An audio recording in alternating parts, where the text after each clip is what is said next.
सत श्री अकाल। न्यूज़ 18 पंजाब हरियाणा हिमाचल तुसीं देख रहे हो। गौरव शुक्ला मैं हां तुहाडे नाल। इस खास प्रोग्राम दे विच, इस खास पेशकश दे विच एक खास मेहमान साडे नाल जुड़नगे जिन्हां तो बहुत सारे सवालों के असीं जवाब लैण दी कोशिश करांगे। जी हां, दिल्ली के उप मुख मंत्री मनीष सिसोदिया जी दिल्ली तो लैके पंजाब तक किहड़े अहम मुद्दे ने, चाहे वह किसानी दा होवे या फिर इस समय दिल्ली ते केंद्र सरकार दे विचाले जिस अहम पॉइंट नूं लैके या बिल नूं लैके रेड़क है उस दे उत्ते भी गलबात होएगी। ते नाल नाल गल असीं पंजाब दी सियासत, क्योंकि 2022 दे विच पंजाब दे विच विधान सभा चोणां होण जा रहीआं ने, उस नूं लैके आम आदमी पार्टी दा रोड मैप की है उस दे उत्ते भी गलबात इस खास पेशकश दे दौरान करांगे। तो मनीष सिसोदिया साडे नाल कुछ ही पलां दे विच जुड़नगे, उन्हां दे नाल गलबात होवेगी खास तौर ते एनसीटी बिल नूं लैके। एनसीटी बिल दे नाल नाल असीं जिक्र पंजाब दी सियासत दा भी करांगे ते जो दिल्ली मॉडल दा आम आदमी पार्टी लगातार जिक्र करदी है पंजाब दे विच, पंजाब आम आदमी पार्टी दी लीडरशिप होवे या दिल्ली दी लीडरशिप होवे। अरविंद केजरीवाल पहुंचे सन कुछ दिन पहला पंजाब, तो उन्हां दे वल्लों भी दिल्ली मॉडल दा जिक्र किया गया। ये दिल्ली मॉडल पंजाब दे लई किस तरीके नाल पंजाब च किवें बन सकदा है या लागू किया जा सकदा है, आम आदमी पार्टी दी की इस दे पिछे स्ट्रैटेजी है कि रोड मैप है, उस दे उत्ते गल होएगी। पर खास तौर पर असीं एनसीटी नूं लैके भी गलबात करांगे, क्योंकि एनसीटी बिल पहला लोक सभा च पास होया, उस तो बाद राज्य सभा च पास कर दिता गया, हुण राष्ट्रपति कोल गया। ते इस विचाले आम आदमी पार्टी केंद्र दी सरकार दे उत्ते हमलावर है ते इल्जाम लगाए जा रहे हैं कि यह गैर लोकतांत्रिक है। यह संविधान दे उत्ते जो एक संघवाद दा एक फेडरल सिस्टम है साडे कॉन्स्टिट्यूशन दा, उस दे उत्ते सट है।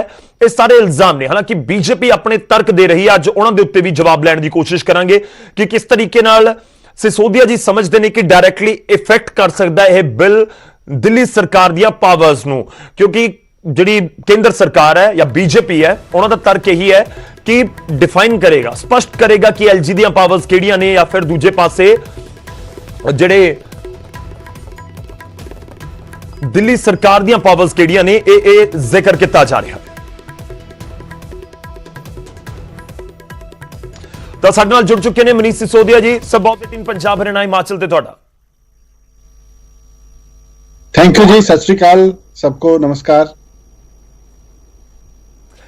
सर। मैं शुरुआत करने जा रहे हैं देखिए, हम बहुत सारे इश्यूज पर, जैसे मैंने शुरुआत में बात किया कि बहुत सारे इश्यूज हैं, चाहे वो दिल्ली और सरकार के बीच का इशू हो या पंजाब की सियासत का। उम्मीद करूंगा कि हर एक मुद्दे पर हम बात करें, लेकिन शुरुआत दिल्ली से ही। पिछले कुछ दिनों में एनसीटी को लेकर बहुत विवाद है, एनसीटी बिल को लेकर। मैं शुरुआत इसी से करता हूं कि ये केंद्र और दिल्ली सरकार के बीच बनती नहीं कभी, क्यों? इतराज क्यों है आपको कि केंद्र सरकार अगर कोई बिल लेकर आई है, उनके क्या तर्क है, मैं उसके ऊपर जाऊंगा, लेकिन दिल्ली सरकार को आपको इसके ऊपर आपत्ति क्यों है? इस पे आपत्ति इसलिए क्योंकि मोदी जी की गवर्नमेंट, मोदी जी जो बिल लेकर आए हैं पार्लियामेंट में, वो उन्होंने वहां से पास कराया है, वो बिल संविधान के खिलाफ है और दिल्ली के चुने हुए मुख्यमंत्री की पावर कम करने का बिल है। दिल्ली के चुने हुए मुख्यमंत्री की जगह एलजी को सरकार कहने का बिल है। ये इसलिए संविधान के खिलाफ है। और ये कर क्यों रहे हैं? सबसे बड़ा ऑब्जेक्शन इस बात पे कि ऐसा कर क्यों रहे हैं। कर इसलिए रहे हैं कि आज पूरे देश में मोदी जी को केवल और केवल एकमात्र ऐसे नेता हैं जो चुनौती दे सकते हैं, वो है अरविंद केजरीवाल। उन्होंने जब मोदी जी ने पंजाब के किसानों के हित में कुछ फैसले लिए, दिल्ली में उनको जेल नहीं बनाने दिया, दिल्ली में उनके लाने ले जाने के लिए बसें पुलिस को देने से मना कर दिया, ये सारे फैसले लिए और किसानों का साथ दिया, तो खुद मीनाक्षी लेखी जी ने, जो भारतीय जनता पार्टी की सांसद है, उन्होंने माना इस बात को संसद में कि केजरीवाल जी किसानों का साथ दे रहे हैं, केजरीवाल जी किसानों के पक्ष में बोल रहे हैं, इसलिए जी उनको तो ये क्या बात हुई? अगर केजरीवाल जी अगर पंजाब के किसानों का, देश के किसानों का साथ दे रहे हैं, तो उससे इसलिए उनको मुख्यमंत्री को सरकार मानने से मना कर दिया जाए? ऐसा संवैधानिक हमारे संविधान में ऐसी व्यवस्था नहीं है। संविधान के खिलाफ जाके बिल लाए हैं। मोदी जी घबरा गए हैं कि केजरीवाल जी किसानों के लिए, गरीबों के लिए फैसले ले रहे हैं, उनकी लोकप्रियता बढ़ रही है, इसलिए लेकर आए हैं, इसलिए हम इसके खिलाफ हैं। जी सर, मैं किसानों वाले पॉइंट के ऊपर ही आऊं। आपको लगता है कि आपने किसानों के पक्ष में बोल दिया, इस वजह से ये बीजेपी कर रही है? क्या वाकई आपको ऐसे लगता है? मैं ये भी समझना चाहता हूं कि इफेक्ट क्या होगा इसका दिल्ली सरकार के ऊपर। आपने एक लाइन का, क्योंकि इसके बारे में सभी पढ़ रहे थे, मैं भी पढ़ रहा था कि राज्य या सरकार जो है एलजी को कहा जाएगा।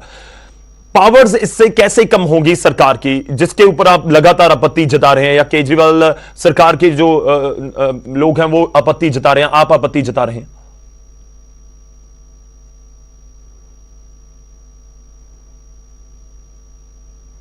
देखिए, मुख्यमंत्री जी चुने हुए मुख्यमंत्री हैं जनता के, दिल्ली की जनता ने उनको चुना है जी। वो जब फैसला लेते हैं तो जनता के हित में लेते हैं।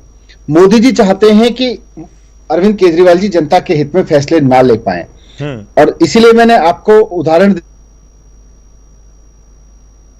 बोलते हुए पार्टी की सांसद है मीनाक्षी लेखी जी, उन्होंने खुद कहा कि जिस तरह से केजरीवाल जी ने किसानों के पक्ष में फैसले लिए, इसलिए अब ये जरूरी हो गया है कि उनकी पावर को स्पष्ट किया जाए, कम किया जाए। उनका रेफरेंस इस बात से था जी। ये बात, इस बात को अब आप पूछ रहे हैं कि इस पे फर्क क्या पड़ेगा जी।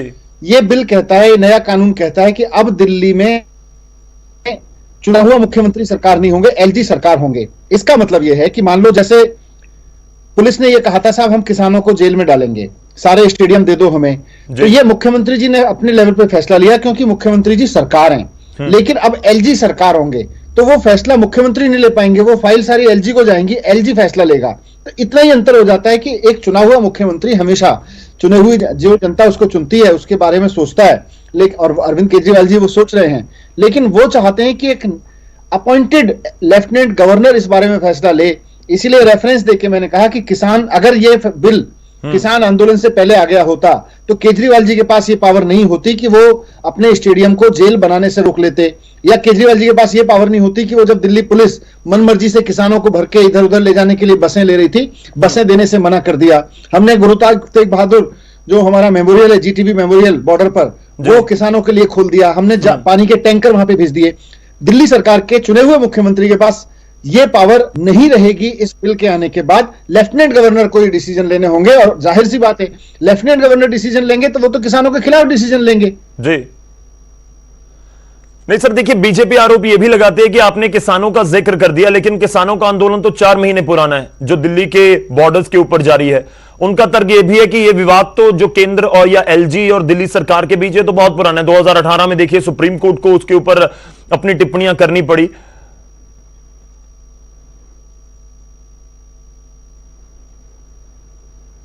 आपका सवाल मैं सुन नहीं पाया, आवाज ब्रेक हो गई, क्या कह रहे हैं? देखिए बीजेपी आरोप यह लगाती है कि किसान आंदोलन का यह जानबूझकर जिक्र कर रहे हैं कि किसान आंदोलन तो 4 महीने पुराना है, लेकिन यह विवाद जो है केंद्र या फिर एलजी और दिल्ली सरकार के बीच ये तो पुराना है। ये तो 2018-19 में भी इस तरह की स्थिति बन गई थी, 2018 में सुप्रीम कोर्ट तक मामला पहुंच गया था। देखिए 2016 से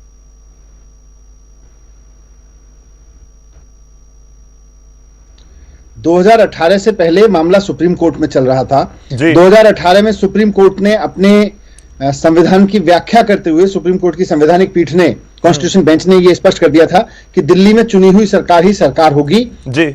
जितने सब्जेक्ट इसमें दिए गए हैं, जैसे डीटीसी का मसला है, स्टेडियम का मसला है, ये सब शिक्षा का, स्वास्थ्य का, सीसीटीवी लगाने का, ये सारे मसलों पर चुनी हुई सरकार फैसले लेगी। चुनी हुई सरकार को ही संविधान ने ये मैंडेट दिया है कि वो फैसले लेगी। 2018 से लेकर 2020 तक कोई झगड़ा नहीं था। इसी दौरान किसान आंदोलन हुआ। किसान आंदोलन के बारे में केजरीवाल जी ने कुछ कड़े फैसले लिए जो मोदी सरकार को अच्छे नहीं लगे।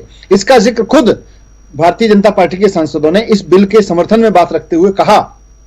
तो ऐसे हम सिर्फ किसान आंदोलन का जिक्र नहीं कर रहे, इन घटनाओं का जिक्र नहीं कर रहे, लेकिन ओवरऑल जो दिल्ली में स्कूल अच्छे होते चले जा रहे हैं, जो दिल्ली में अस्पताल अच्छे होते चले जा रहे हैं, आज मोदी मॉडल कहीं नहीं है, आज बीजेपी मॉडल कहीं नहीं है। पूरे देश में इस बात की चर्चा हो रही है, यार एक मुख्यमंत्री काम कर रहे हैं अरविंद केजरीवाल जी, जिनका केजरीवाल मॉडल आज गुजरात के वोटर को प्रभावित कर रहा है। वो सूरत में वोट देता है केजरीवाल जी के नाम पे, हिमाचल के वोटर को प्रभावित कर रहा है, वहां पे म्युनिसिपल इलेक्शन होता है तो आम आदमी पार्टी के कैंडिडेट जीत जाते हैं। तो जबकि केजरीवाल जी वहां कभी गए भी नहीं, लेकिन केजरीवाल जी के मॉडल की चर्चा वहां पहुंच रही है।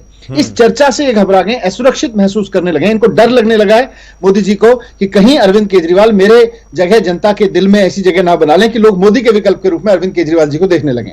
जी चलिए सर, मैं उस तरफ जाऊंगा, दिल्ली मॉडल वाली तरफ, क्योंकि पंजाब में इलेक्शंस हैं और आप भी फोकस कर रहे हैं, आम आदमी पार्टी वहां पर खूब प्रचार में भी लगी हुई है। लेकिन उससे पहले मैं एक और चीज जाननी चाहता हूं, क्योंकि जो एनसीटी बिल का जिक्र हो रहा है उसमें जिक्र है कि राय लेनी होगी एलजी से।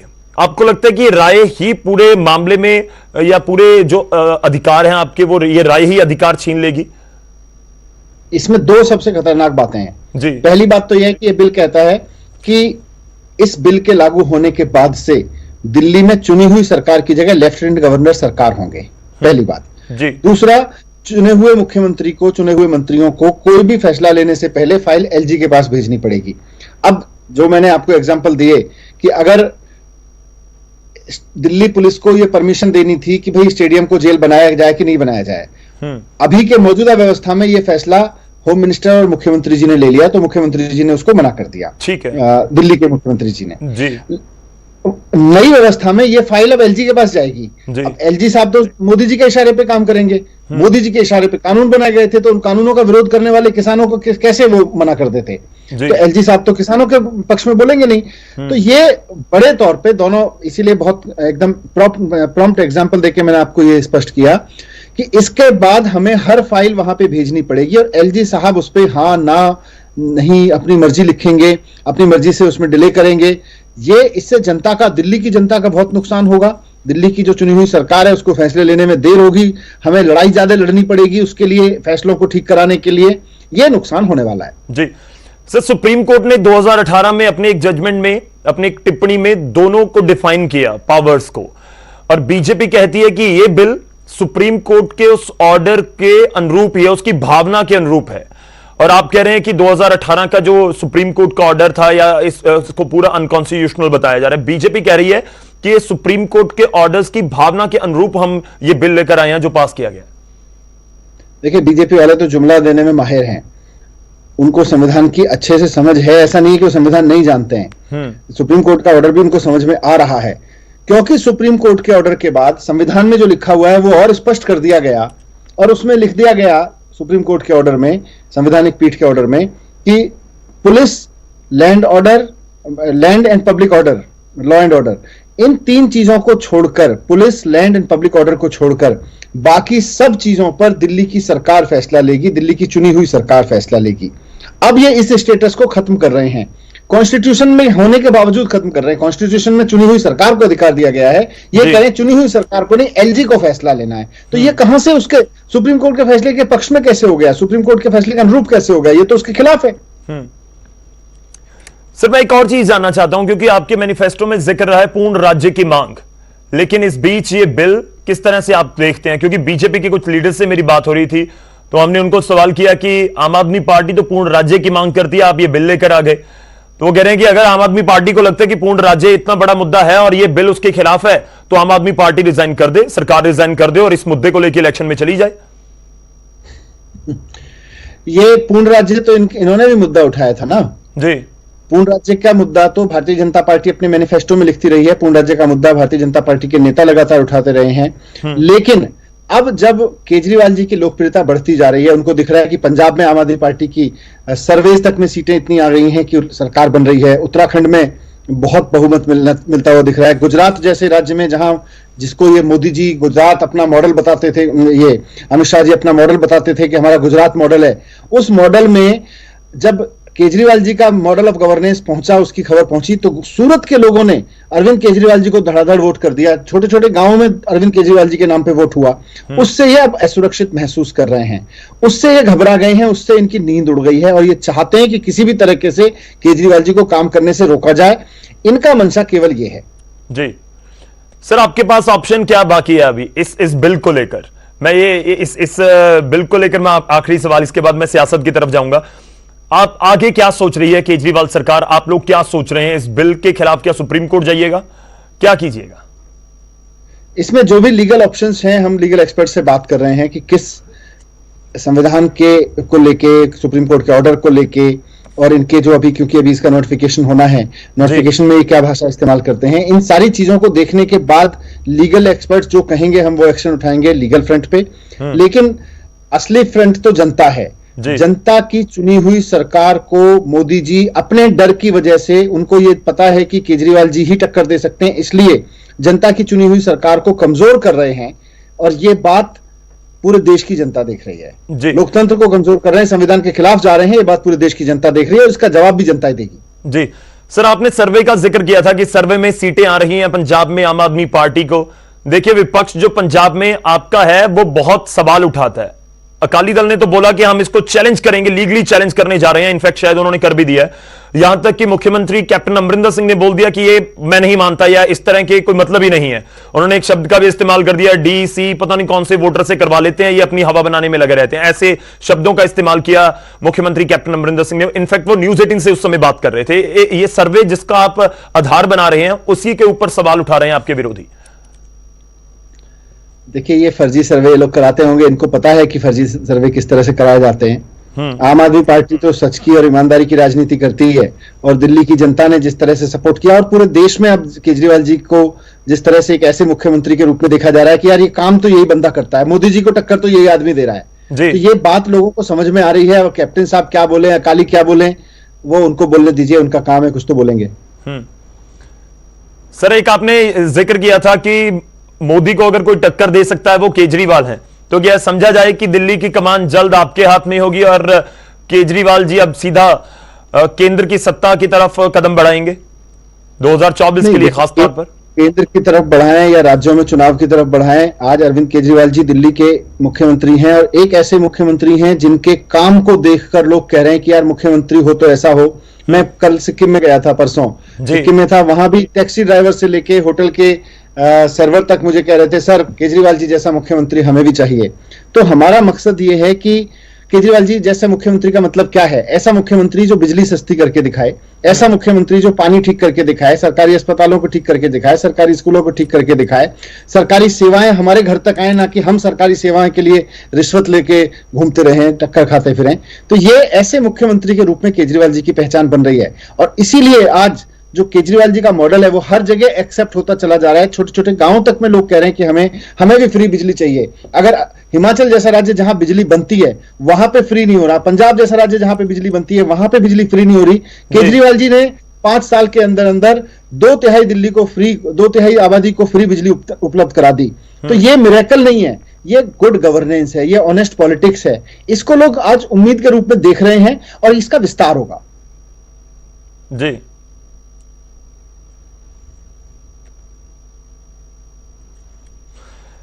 मैं एक और चीज आपसे जाननी चाहता हूं। आप दिल्ली मॉडल का लगातार जिक्र कर रहे हैं।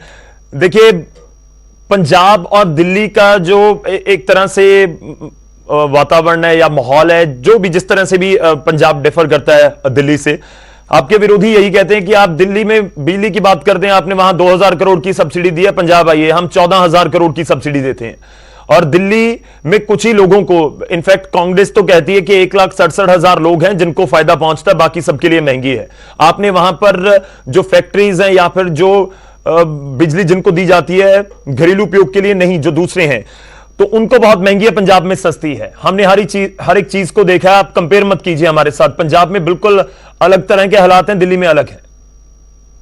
दिल्ली की 2/3 आबादी के घर, 75% आबादी के घर कम से कम बिजली के बिल हर महीने 0 आते हैं जी। और ये मैटर ऑफ फैक्ट है, ये इधर उधर की बातें करके घुमाते हैं, ये मैटर ऑफ फैक्ट है। जहां तक डिफरेंसेस की बात है, अलग अलग परिस्थितियां निश्चित रूप से हैं, पंजाब की अलग हैं, दिल्ली की अलग हैं। दिल्ली की अपनी परेशानियां हैं। दिल्ली के पास में लैंड डेवलपमेंट की फीस सारी सेंट्रल गवर्नमेंट को जाती है, जो हजारों करोड़ रुपए में होती है। सेंट्रल गवर्नमेंट से दिल्ली सरकार को 1 रुपया नहीं मिलता, जबकि बाकी राज्यों कुल मिला के 325 करोड़ रुपए मिलते हैं, जबकि बाकी राज्यों को कई हजार करोड़ रुपए मिलते हैं, लाखों करोड़ रुपए तक मिलते हैं। तो हर राज्य की अपनी सीमाएं हैं और हर राज्य के अपने एक उपलब्धियां हैं, उसके लायबिलिटीज एंड एसेट्स जिसको कहते हैं। तो दिल्ली की अपनी सीमाएं हैं, दिल्ली की अपनी उपलब्धियां हैं संसाधनों के रूप में। पंजाब के पास जितनी उपलब्धियां हैं, पंजाब के पास जमीन है, पंजाब को सेंट्रल गवर्नमेंट से भी मिलता है पंजाब। और असली चीज है ऑनेस्ट पॉलिटिक्स। अगर पॉलिटिक्स ऑनेस्ट और विजनरी नहीं होगी, आपकी नीयत है क्या? चलिए, आप कहते हैं साहब हमारे पास इतना पैसा नहीं है, हम 10,000 स्कूल ठीक करा पाते। आपके पास 1,000 स्कूल थे, आपने ठीक करा लिए। पर साहब आपके पास इतना पैसा तो है, आप 100 स्कूल ठीक करा लेते हैं। 100 सरकारी स्कूल तो बता दो जो आपने ठीक कराए होते हैं। नियत नहीं है, 100 भी नहीं करा पाए, और फिर बहाने मारते हैं कि जी हम कैसे कराएं। तो केजरीवाल जी जो है नियत वाले मुख्यमंत्री हैं, और इसी नियत से डर लग रहा है मोदी जी को भी, और इसी नियत से घबरा रहे हैं कैप्टन अमरिंदर भी। जी नहीं सर, एजुकेशन के ऊपर मैं जाऊंगा, लेकिन मैं एक चुनाव को लेकर ही सवाल पूछ लूं कि अगर वाकई ही इतना आपको भरोसा है दिल्ली मॉडल के ऊपर, या आपको लगता है कि आज हिमाचल में गए नहीं केजरीवाल, चर्चा हो रही है, गुजरात में, वहां पर सूरत में आपको सीट्स मिल गई, तो फिर ये जो चुनाव मौजूदा समय में हो रहे हैं, वहां पर आम आदमी पार्टी ने क्यों नहीं खुद को आजमाया? इस दिल्ली मॉडल को लेकर आप वहां क्यों नहीं गए? नहीं, केजरीवाल जी ने एक रास्ता रोड मैप तैयार किया है कि दिल्ली के अलावा कहां कहां अगले चुनावों में हम उतरेंगे, जहां जहां हमारे पास टीम्स बनती जा रही हैं। जी। हम हर देश के हर राज्य में नहीं उतर रहे हैं, लेकिन जहां जहां हमारे लिए पॉसिबल है, संसाधन, टीम, इन सबको देखते हुए उतर रहे हैं। और जैसे ही जब से केजरीवाल जी ने कहा है कि हम इन 5 राज्यों में चुनाव लड़ेंगे, अगले जो पंजाब के साथ होने हैं, पंजाब में, उत्तराखंड में, उत्तर प्रदेश में, गोवा में, तो उसके बाद से ही तो, और गुजरात में सीएम साहब ने कहा, उसके बाद से ही तो बीजेपी इतनी घबरा गई है कि ये आदमी इतना लोकप्रिय होता जा रहा है, हर जगह इसकी चर्चा हो रही है। और अब बीजेपी और इन सब पे सवाल उठने लगे हैं कि अगर अरविंद केजरीवाल जी 5 साल में कर सकते हैं तो 15 साल में मुख्यमंत्री रहते हुए मोदी जी ने क्यों नहीं किया? तो ये सवाल अब उठने लगे हैं और हम इन्हीं का जवाब आ रहे हैं बाकी राज्यों में।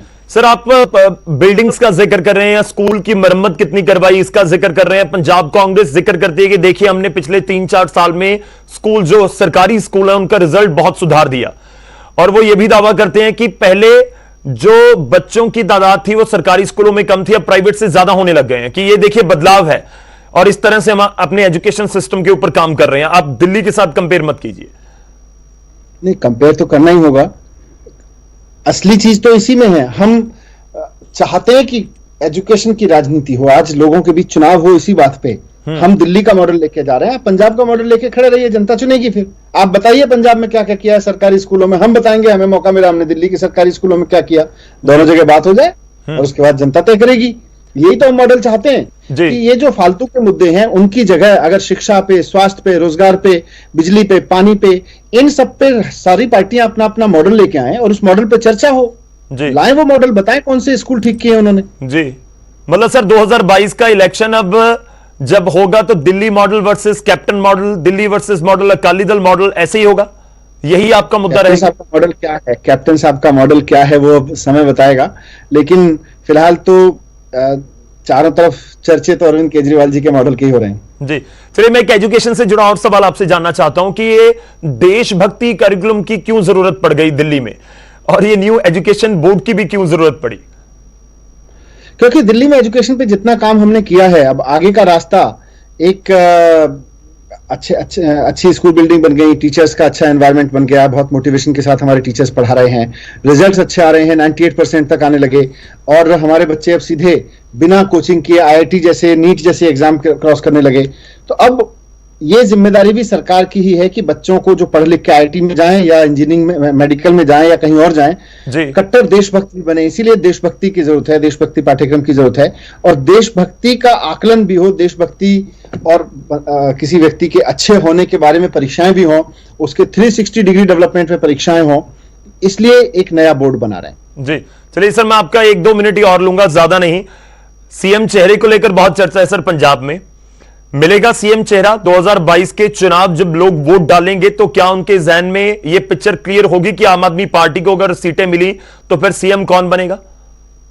बिल्कुल होंगी, और ऐसा व्यक्ति सीएम के रूप में पंजाब की जनता के बीच में सीएम कैंडिडेट के रूप में रहेगा, जिस पर पंजाब की जनता भी फख्र करेगी और भरोसा करके चलेगी। जी, वो मौजूदा पार्टी में है, अभी मौजूद है, या बाहर से भी आ सकता कोई? आप आने दीजिए, समय बताएंगे।